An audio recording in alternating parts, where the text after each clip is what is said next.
সিরিয়ার স্বৈরশাসক বাশার আল আসাদ প্রেসিডেন্টের পদ ছেড়ে তিনি পালিয়ে যান রাশিয়ায়। এর মধ্য দিয়ে দেশটিতে আসাদের ২৪ বছরের শাসনামলের অবসান হয়েছে। সেই সঙ্গে সমাপ্তি ঘটেছে আসাদ পরিবারের টানা ৫৩ বছরের শাসনের। আসাদের পতন ঘটানো বিদ্রোহী বাহিনীর নেতা আবু মোহাম্মদ আল জুলানির সঙ্গে যোগাযোগ রাখছে রাশিয়া। ভারতীয় সংবাদ মাধ্যম আনন্দবাজার অনলাইনে এক প্রতিবেদনে এক খবর প্রকাশিত হয়েছে।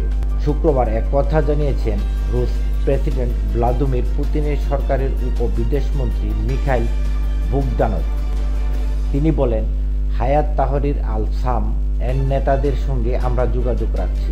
গত ৮ ডিসেম্বর প্রেসিডেন্ট আসাদ সরকারকে উৎখাত করে সিরিয়ার রাজধানী দামাস্ক দখল করেছিল বিদ্রোহী গোষ্ঠী এসটিএস এবং তাদের সহযোগী জৈশ আল ইজ্জার যৌথ বাহিনী।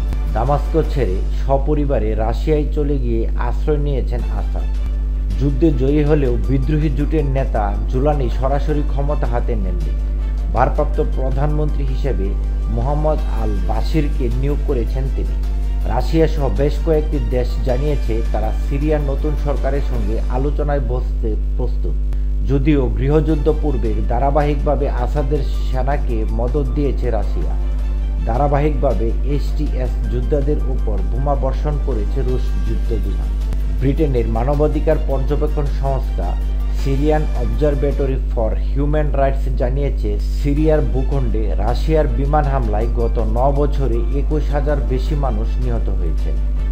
তাদের মধ্যে ৮,৭০০ জন অসামরিক নাগরিক। সামরিক পর্যবেক্ষকদের একাংশ মনে করছেন, সিরিয়ায় ২টি সেনাঘাঁটি রক্ষা করতে পুতিনের এই নমনীয়তা। প্রসঙ্গত, সিরিয়ার বন্দর শহর তারতোসে রুশ বাহিনীর ঘাঁটি রয়েছে, আর এক বন্দরনগরী লাতাকিয়ার অদূরে রয়েছে রুশ বায়ুসেনার ঘাঁটি। সেটি খমেইমিম বিমান ঘাঁটি নামে পরিচিত। গত ২৪ বছর ধরে শাসন চালানোর পরে সিরিয়ায় এখন আসাদের জনপ্রিয়তা তলানিতে। তার সরকারের পতনের পরে দামাস্ক সহ সিরিয়ার বিভিন্ন অংশে স্বতঃস্ফূর্তভাবে উৎসবে মেতেছে জনতা।